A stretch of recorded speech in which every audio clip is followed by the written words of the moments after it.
Last check in there with Andy Moran had Mayo 3-11, Leitrim 2 points, and we're 35 minutes gone in that game, so it's been over and really was over for a long time. Last night, of course, Kerry beat Tip by 11 points, Cork beat Limerick by 8, Tyrone beat Cavan by 8, and as Colin O'Rourke points out, Johnny, in some respects it's great to have something to talk about apart from the matches. He's talking about Stephen Cluxton here, but he says it's great to have something else to talk about aside from the matches, because there are 17 counties down and still we haven't had a game between any of the contenders. The quality of football has been dire. It's hardly going to get much better today when Mayo and Leitrim meet. This is last year's All-Ireland finalists taking on supposed equals Leitrim, who failed to win a game in the Alliance Football League, beaten by Antrim, Louth and Sligo. Just in case you may have forgotten, Mayo gave Sligo such a beating that it'll probably be very difficult to create any interest in young men putting on a Sligo jersey for a long time to come. It should not be like this. Nobody in the GAA takes any satisfaction from humiliation. And he mentioned special Congress in November will give everyone a chance to see whether the cold light of what is happening now will deliver, or will deliver change, or will self-interest and worse still, self-preservation prevail. So I don't know, this football championship, whatever bit of magic was in the air last year with Cavan and Tipperary doing strange things, and it gave Knockout a certain kind of jeopardy. It's business as usual now, and with no back door, we're just not getting any games at the moment. This football championship thus far has been fairly grim going. Yeah, he says just at the end of what you read out there, another car crash awaits today. And as he was talking about Sligo there, I was reminded of a couple of things. I was in Sligo a year or two ago, and I passed the Centre of Excellence, and I was with a Sligo Rovers player, Sligo Rovers footballer, and he said to me, like, that's a great facility, but he just wonders what is the actual point of this. And I spoke to Sligo Rovers, the head of their academy, Conor O'Grady, recently, and they've brought massive success from players underage into Sligo Rovers. But on the flip side, Sligo football is in an awful state. And you look at that game, Mayo and Leitrim today, I was minded of being in Tuam Stadium when I was growing up, watching the likes of Declan Darcy, watching Leitrim beat Galway. That what they did in 1994, I think, is one of the most amazing sporting events ever in Ireland. And if you haven't listened to Kevin Brannigan, did an audio review of it, like I guess of a podcast, and spoke to the people involved and spoke to what it meant to the people of Leitrim, and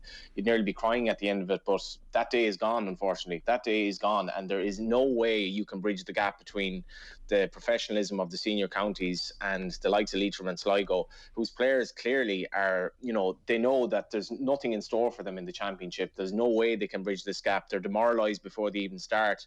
And Gaelic football at inter-county level, I think it probably has reached a tipping point. I know there will be a lot of traditionalists who love the old provincial system, and it was great to see what happened last year, but we've come to the point where it's really damaging, I think, the brand. It's damaging the legacy of these great games that we've had down the year, where anyone going to Castlebar today knew what was in store. Even a Mayo fan is not going to enjoy that. It's demoralising for Leitrim, but it's damaging to the game of Gaelic football, because it's reached a stage where it's so professional, and I think tactics are so strong, and I think coaching is so good that it's virtually impossible for the underdog to win. It just isn't really possible anymore. For the likes of Leitrim to even make a game of it today against Mayo just isn't possible. And I don't know what they're going to do, but I imagine it'll turn into a league system kind of trumping the championship down the line or something, because this championship format is not sustainable at all. And I have to say, I've never been less interested in the All-Ireland football series than I am this year, and partly it is because nothing has happened yet,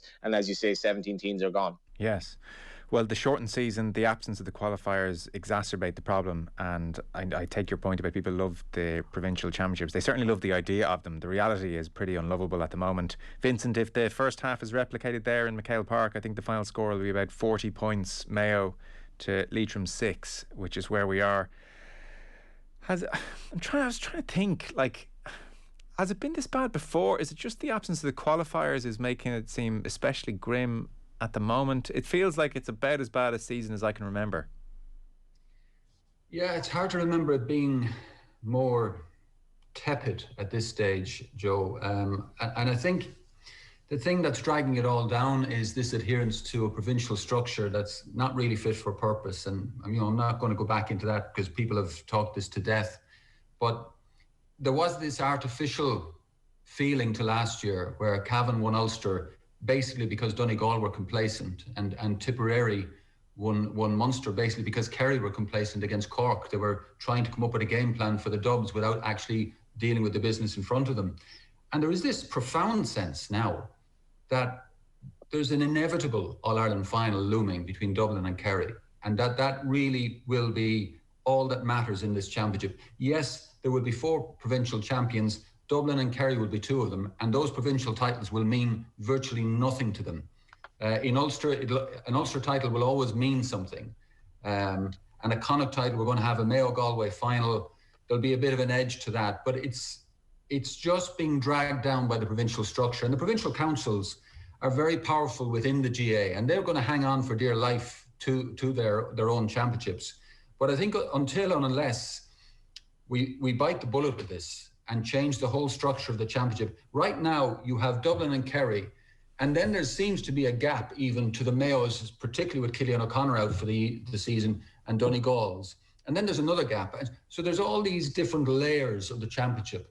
And the best football we see is in the National League, because they're playing their own standards in games. But a game like this, I was watching the Sligo Mayo game, and it was just boring after 10 minutes. And it sounds like this one is very similar. It does, yeah. I mean, the floating younger voter who's interested in various sports, I don't really see what the attraction of the Football Championship is anymore. I think you could really realistically say if you watch Dublin Kerry in the end, that's all you kind of really need to must see, unfortunately, which is crazy.